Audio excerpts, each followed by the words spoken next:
Hello students, मैं doctor Renuka Verma अपने channel botany ज्ञान में आपका वेलकम करती हूँ।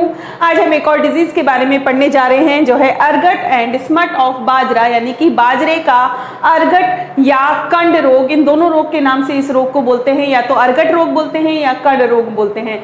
तो इस टॉपिक को स्टार्ट करने से पहले अगर आप मेरे चैनल से पर नए हैं तो प्लीज मेरे चैनल को सब्सक्राइब करना ना भूले, बेल बटन दबाकर नोटिफिकेशन स्टार्ट कर दें, और अगर आपको मेरे वीडियोस पसंद आते हैं तो इन्हें लाइक एंड शेयर जरूर करें। तो टॉपिक स्टार्ट करते हैं। सबसे पहले देखते हैं इसका इंट्रोडक्शन। ये जो डिजीज है वो सबसे पहले साउथ इंडिया में रिपोर्ट की गई थी, और किसने रिपोर्ट की थी? थॉमस और उनके सहयोगियों ने 1945 के अंदर इसको रिपोर्ट किया था। ये जो डिजीज है एक एपीफाइटोटिक फॉर्म है जो सबसे पहले इंडिया में रिपोर्ट हुई थी 1956 के अंदर साउथ सतारा एरिया में, जो कि महाराष्ट्र के अंदर है। यानी कि महाराष्ट्र के साउथ सतारा एरिया में ये जो डिजीज है वो सबसे पहले देखी गई थी। ये जो है इसका जो सबसे ज्यादा प्रभाव या इफेक्ट देखा गया है वो देखा गया है दिल्ली, उत्तर प्रदेश, राजस्थान, महाराष्ट्र, कर्नाटक, तमिलनाडु, आंध्र प्रदेश और हरियाणा के अंदर देखा गया है, क्योंकि यहाँ पर बाजरे की जो फसल है वो उगाई जाती है। तो जहां जहां बाजरे की फसल उगाई जाती है लगभग हर उस एरिया के अंदर इस डिजीज का प्रकोप देखा गया है। राजन और उसके साथियों ने इसका एस्टिमेटेड लॉस जब निकाला तो एवरेज जो लॉस है वो 62% आया।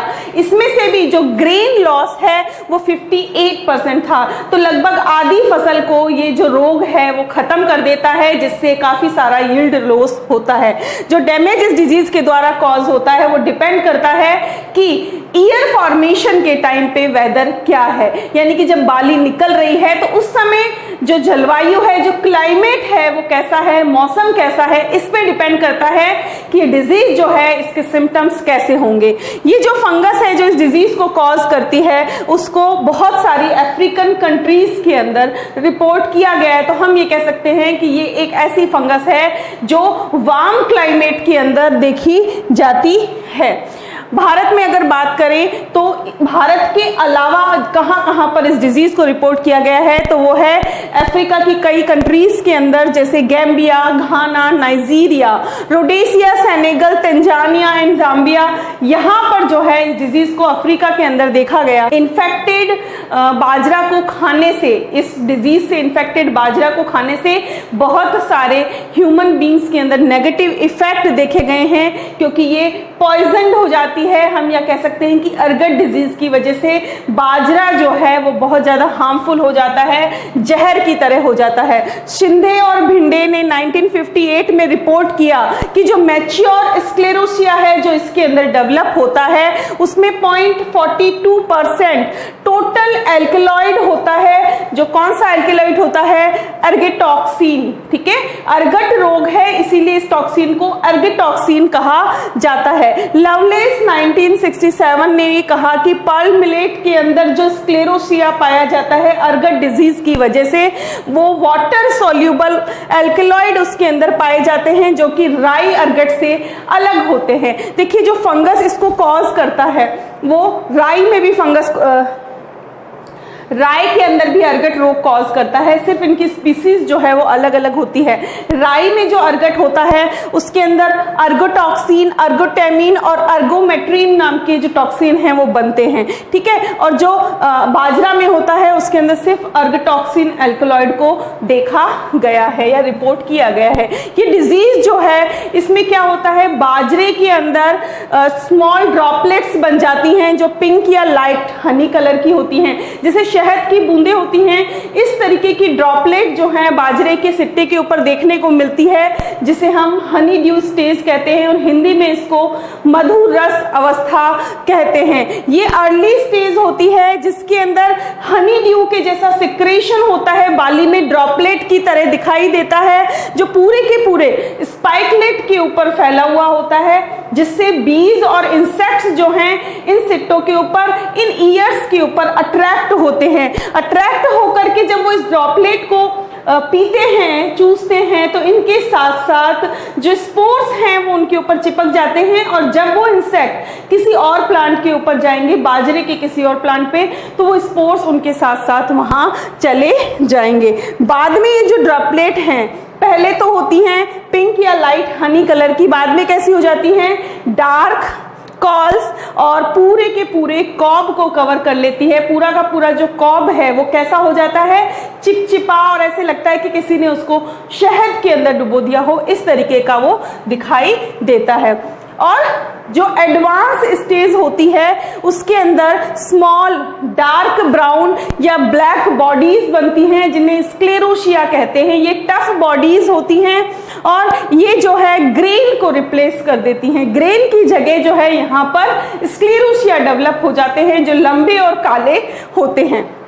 ये स्क्लेरोसिया जो हैं, अर्गट के जो स्क्लेरोसिया हैं, इनके अंदर जो एल्केलॉइड पाया जाता है अर्गटॉक्सिन, ये ह्यूमन और एनिमल्स के लिए पॉइजन की तरह होता है। यानी कि अगर हम ऐसे बाजरे को खा लें जिसके अंदर अर्गट डिजीज थी, उसका स्क्लेरोसिया हमारे पेट में चला जाए तो अर्गटॉक्सिन जो है वो हमारे लिए हार्मफुल हो सकता है। ये देखिए इस तरीके से ये जो स्टेज है वो दिखाई देती है। ये है अर्ली स्टेज, जिसमें अगर आप ध्यान से देखें तो यहाँ पर ये देखिए इस तरीके से ड्रॉपलेट्स जो हैं, लाइट पिंक कलर की ड्रॉपलेट जो है इसके अंदर दिखाई दे रही हैं, ठीक है। और जब एडवांस स्टेज आती है तो इस तरीके से ब्लैक कलर के स्क्लेरोसिया जो हैं वो निकले हुए दिखाई देते हैं। तो इसमें स्क्लेरोसिया फॉर्मेशन हो रहा है और वो हनी ड्यू स्टेज है जिसे मधुरस अवस्था कहते हैं। अब देखें कि किस पैथोजन के कारण ये डिजीज हो रही है। तो इसका सिस्टमिक जो पोजीशन है वो है डिवीजन ह्यूमाइकोटा, सब division Ascomycotina, class Pyrenomycetes, order Hypocreales या क्लेविसिपिटेल्स भी कहते हैं, फैमिली क्लेविसिपिटेसी, जीनस क्लेविसेप्स और स्पीसीज फ्यूजीफॉर्मिस। तो पैथोजन कौन सा हो गया, क्लेविसेप्स फ्यूजीफॉर्मिस।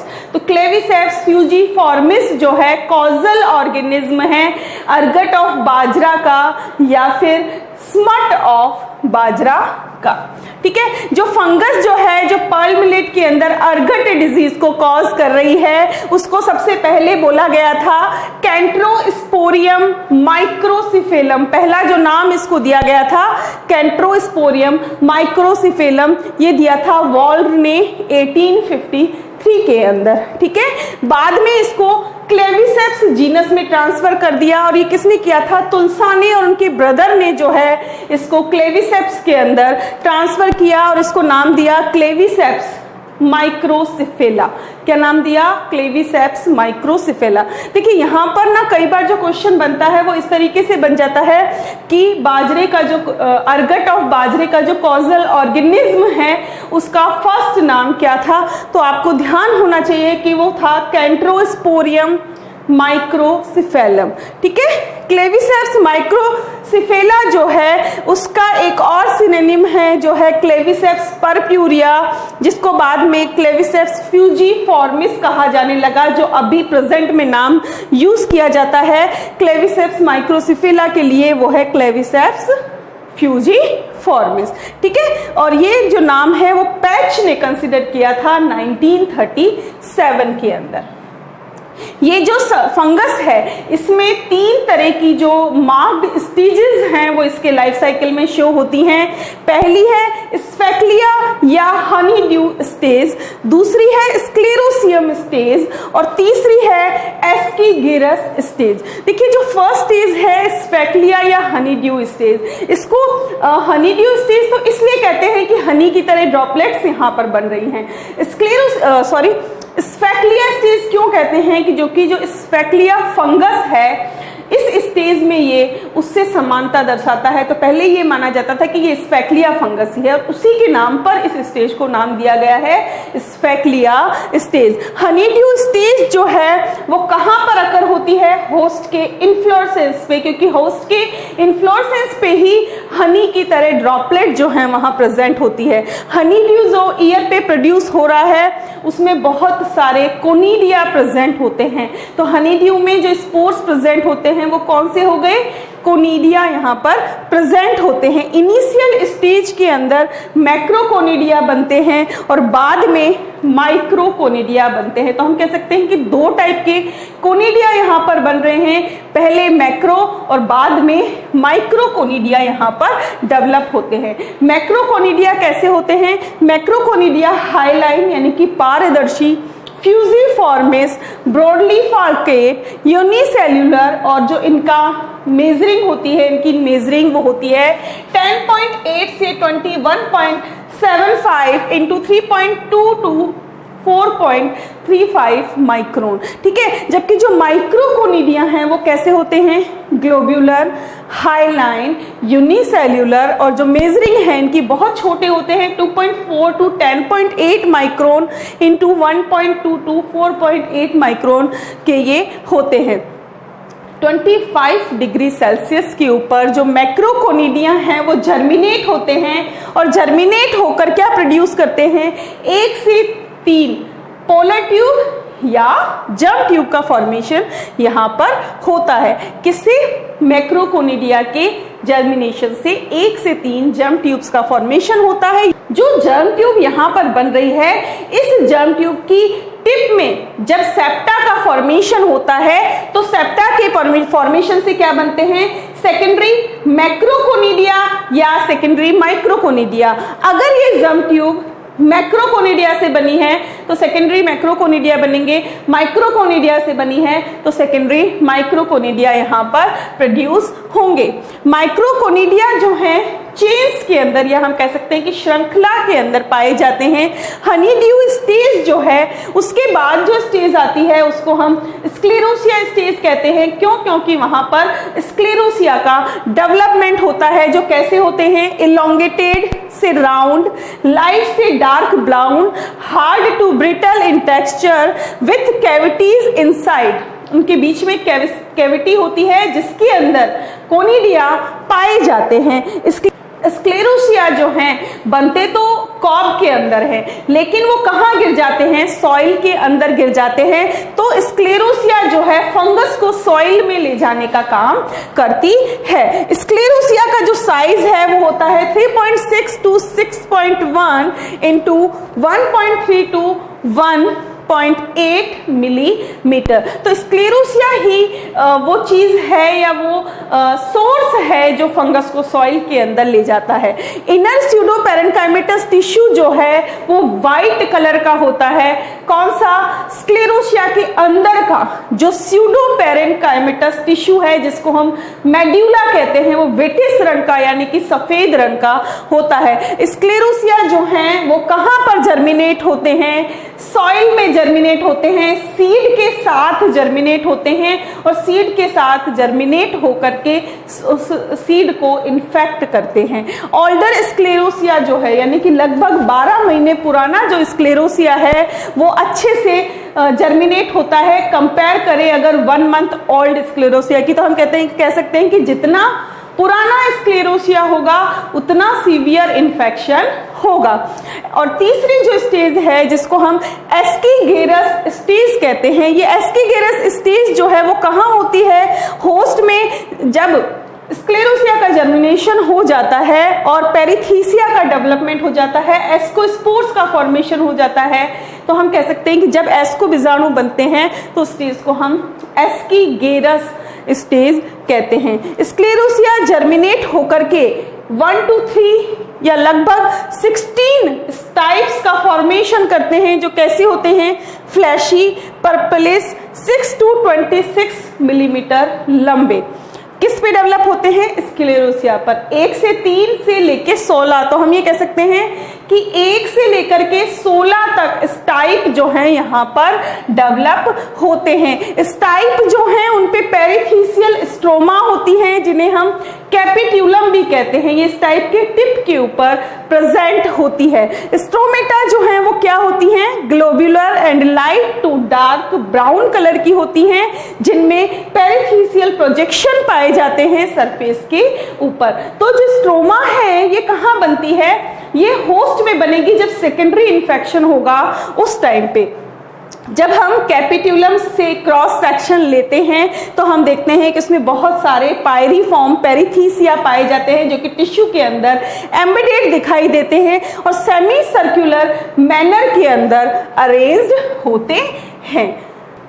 जो पेरिथीसिया या पेरिथीसियम है, पेरिथीसिया या पेरिथीसियम जो है उनसे एक नेक निकलती है जिसमें एक छोटा सा पोर होता है जिसको हम ऑस्टियोल कहते हैं। ये पोर जो है 37 माइक्रोन डायमीटर का होता है और इसके पास में पेरीफाइसिस प्रेजेंट होते हैं।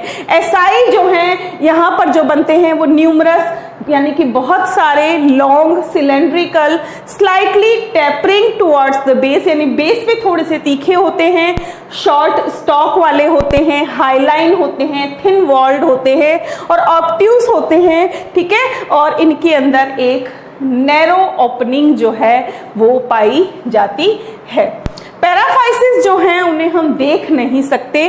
प्रत्येक जो मैच्योर एस्कस हैं उनमें 8 एस्कोस्पोर्स या 8 एस्को बीजाणु पाए जाते हैं जो लंबे यानी कि लॉन्ग फिलीफॉर्म हाईलाइन असेप्टेट होते हैं और जो उसका साइज है वो होता है 103.2 to 176 into 0.4 to 0.5 माइक्रोन के ये होते हैं। ये जो है यूनिन्यूक्लिएट होते हैं यानी कि जो एस्कोस्पोर हैं वो यूनिन्यूक्लिएट होते हैं। जब ये जर्मिनेट होते हैं तो इनसे प्राइमरी एंड सेकेंडरी कोनिडिया का फॉर्मेशन होता है। न्यूक्लियस जो एस्कोस्पोर्स के अंदर प्रेजेंट होता है वो कहाँ चला जाता है, बिना डिवीजन हुए प्राइमरी कोनिडिया के अंदर ट्रांसफर हो जाता है। लेकिन कुछ एस्कोस्पोर ऐसे होते हैं जिनमें पहले न्यूक्लियस डिवाइड होता है, एक न्यूक्लियस उसी में रहता है और दूसरा जो है प्राइमरी कोनिडिया के अंदर ट्रांसफर हो जाता है। जो फंगस है क्लेविसेप्स फ्यूजिफॉर्मिस, इसको जो है पर्ल मिलेट के अलावा और भी स्पीसीज के अंदर देखा गया है, मतलब पर्ल मिलेट की और भी स्पीसीज में देखा गया है, जैसे पेनिसिटम परप्यूरियम, पेनिसिटम स्पाइकेटम, पेनिसिटम एलोपेक्यूरस, पेनिसिटम होनिनेक्री, पेनिसिटम पॉलीस्टाइकॉन, पेनिसिटम रुपेली और सैंक्रस क्लियरिस और सैंक्रस सेटिगेरस। तो हम ये कह सकते हैं कि ये जो है पोएसी के कुछ और मेंबर्स को भी इन्फेक्ट करने में सक्षम है। देखिए जो चीज हमने अभी देखी थी वो सारी इस स्टेज के अंदर कंप्लीट है। ये जो है ये है पेरिथीसिया जो अभी हमने बात की थी, जो कि थर्ड स्टेज में बनता है। इसके अंदर ये हैं एस्कस और इन एस्कस के अंदर जो है इस तरीके से 8 एस्कोस्पोर्स जो हैं वो प्रेजेंट होते हैं। यह है एस्कोस्पोर्स। यहाँ पर जो है ये होता है ऑस्टियोल और यहाँ पर इस तरीके से जो हैं लगे होते हैं उनको हम कहते हैं पेरीफाइसिस। ठीक है, और ये जो है फर्स्ट वाला ये क्या है, ये है जर्मिनेटिंग स्क्लेरोशियम। ये है स्क्लेरोशिया, जो नीचे है कुछ इस तरीके की संरचना होती है जिसको हम स्क्लेरोशिया कहते हैं। जब जर्मिनेट होती है तो इस तरीके से यहाँ पर जो है स्टाइप बनते हैं। ये क्या है, ये है स्टाइप। इस एक स्टाइप को अगर आप बड़ा करके देखोगे तो ये ऐसा दिखाई देता है। इनको हम स्ट्रोमा भी कहते हैं। ठीक है, तो स्ट्रोमा जो है इनके अंदर बहुत सारे क्या पाए जाते हैं, पेरिथीसियम पाए जाते हैं।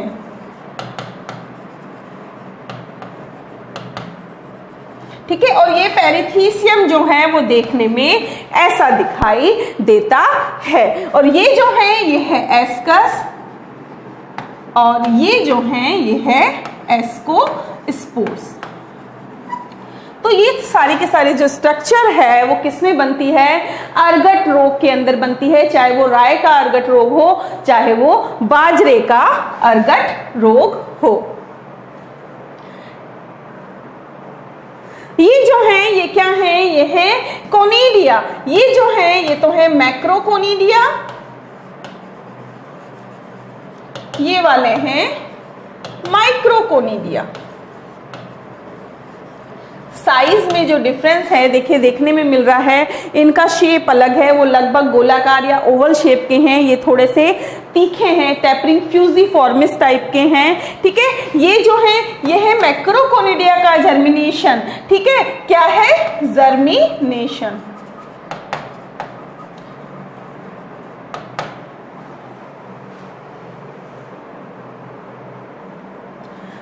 देखिए यहां पर जब मैक्रोकोनिडिया जर्मिनेट हुए तो ये क्या बनी? ये बन गई जर्म ट्यूब। अब ये जो जर्म ट्यूब है इसके शीट्स पर यहां पर ये क्या बन गए?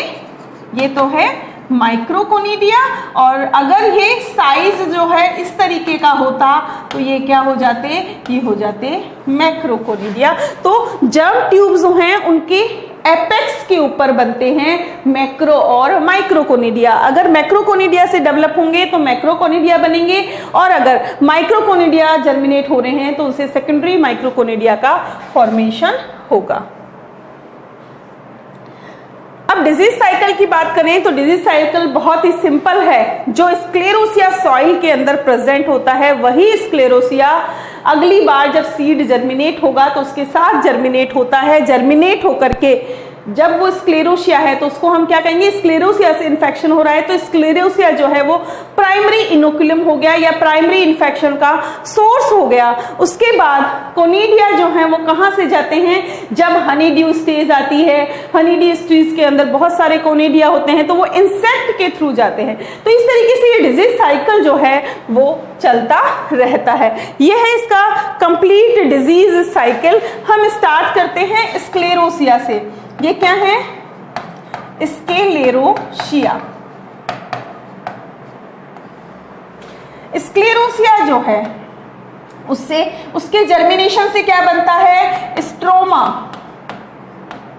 स्ट्रोमा के अंदर दो चीजें होती हैं, या तो होता है कैरियोगेमी जिसको कहते हैं केंद्रक संलयन, और दूसरी जो होती है वो होती है अर्धसूत्री विभाजन या मियोसिस। ठीक है, दो चीज जो है वो यहां पर डेवलप होती है। स्ट्रोमा के ऊपर क्या पाए जाते हैं? स्ट्रोमा के ऊपर पाए जाते हैं पेरिथीसियम, और पेरिथीसियम के अंदर प्रेजेंट होते हैं एसाई। ठीक है, एसाई में क्या बनते हैं? एस्कोबिजाणु। एस्कोबिजाणु जो हैं वो क्या करते हैं? पुष्प क्रम यानी कि इन्फ्लोरेसेंस को संक्रमित करते हैं। ठीक है, उसके बाद आती है मधुरस अवस्था। उसके बाद क्या बनते हैं? उसके बाद बनते हैं स्क्लेरोसिया। तो ये जो है वो इसकी पूरी की पूरी, ये हिंदी में मैंने बता दिया है, एक बार इंग्लिश में भी दोबारा से लिख देती हूँ, शायद क्लियर नहीं हो। ये है स्क्लेरोशियम। स्क्लेरोशियम में जब अर्ली स्प्रिंग होती है, यहाँ पर मौसम की बात हो रही है, जब अर्ली स्प्रिंग होगी तो स्ट्रोमा बनेंगे जर्मिनेशन से। स्क्लेरोशियम जो है वो जर्मिनेट होगा और जर्मिनेट होकर के उससे स्ट्रोमा बनेंगे। स्ट्रोमा के अंदर पेरिथीसिया और एसाई प्रेजेंट होते हैं। एसाई जो है उसमें एस्कोस्पोर्स बनते हैं, और ये जो एस्कोस्पोर्स है वो स्प्रिंग सीजन में क्या बनते हैं? इन प्राइमरी इन्फेक्शन करते हैं।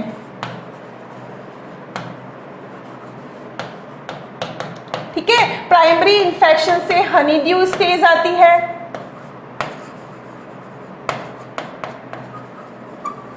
ठीक है, हनी ड्यू स्टेज से या तो क्या होगा? सीधे ही स्क्लेरोसिया बन जाएंगे,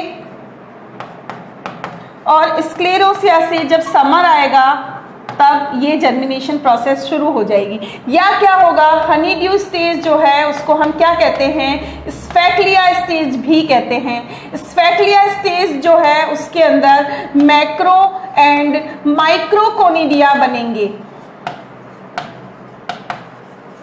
ठीक है, और इससे फिर से एस्कोस्पोर बनेंगे। तो इस तरीके की प्रोसेस होती है। ये जो है जब मैक्रो और माइक्रोकोनिडिया बनते हैं इसको हम एसेक्सुअल स्टेज कहते हैं।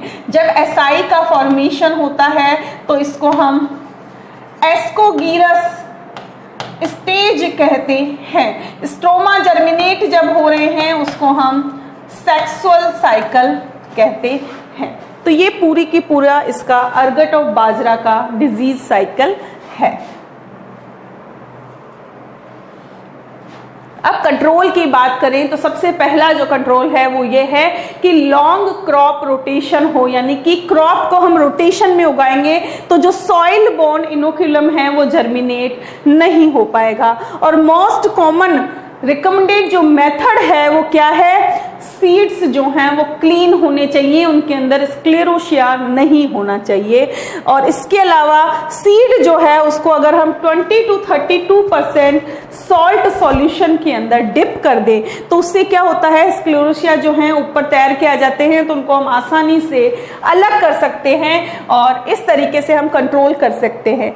कुलकर्णी जो है इनके अनुसार स्क्लेरोसिया जो है बहुत लंबे टाइम तक क्या रहते हैं, वायबल रहते हैं और बहुत ही गहरे होते हैं। इसलिए हम बार बार अगर डीप प्लॉइंग करेंगे, यानी कि बार बार अगर गहरी जुताई करेंगे ड्राई समर के दौरान, तो ये जो स्क्लेरोसिया है इनकी वायबिलिटी जो है वो धीरे धीरे कम होती जाती है। इंटरक्रॉपिंग कर सकते हैं हम, पर्ल मिलेट को मूंग बीन के साथ में जो है अगर हम उगाते हैं तो क्या होता है, होस्ट यहाँ पर कम हो जाते हैं। जब मिक्स क्रॉपिंग करते हैं तो उससे भी इन्फेक्शन जो है वो सीवियर नहीं होता। इसके अलावा हम अर्गट डिजीज को जो है रेजिस्टेंट वेराइटीज का यूज करके भी कम कर सकते हैं। रेजिस्टेंट वेराइटीज अगर यूज करते हैं तो अर्गट डिजीज नहीं होती। सुंदरम जो है इन्होंने कहा कि अगर हम जीराम जो कि एक मिक्सचर होता है कॉपर ऑक्सीक्लोराइड और जिनेब का, इसको 1:2 के रेशियो में मिक्स करके 2 से 3 बार 5 से 7 दिन के इंटरवल में अगर हम स्प्रे करते हैं तो उससे क्या होता है, इन्फेक्शन रुक सकता है। लेकिन ये स्प्रे जो है वो कब करना है, ईयर हेड निकलने के ठीक पहले हमको करना है।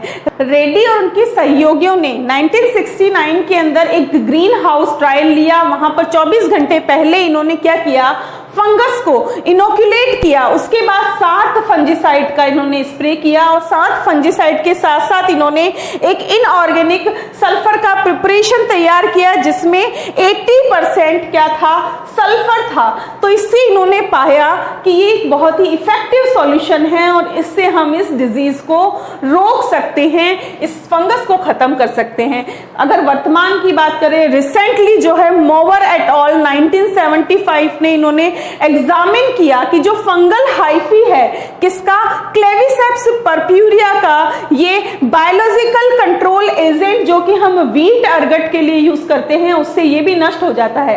यानी कि वीट अर्गट के लिए जो भी बायोलॉजिकल कंट्रोल यूज किया जा रहा है वो सेम बायोलॉजिकल कंट्रोल जो है हम बाजरे के अर्गट के लिए यूज कर सकते हैं। नेने एंड सिंह 1976 इन्होंने रिपोर्ट किया कि फ्यूजेरियम सैम्बुकिनम फकेल जो है वो बायोलॉजिकल कंट्रोल के रूप में यूज किया जा सकता है। यानी कि एक फंगस से दूसरी फंगस को खत्म किया जा रहा है। फ्यूजेरियम जो एक फंगस है उससे क्लेविसेप्स को इजीली कंट्रोल किया जा सकता है।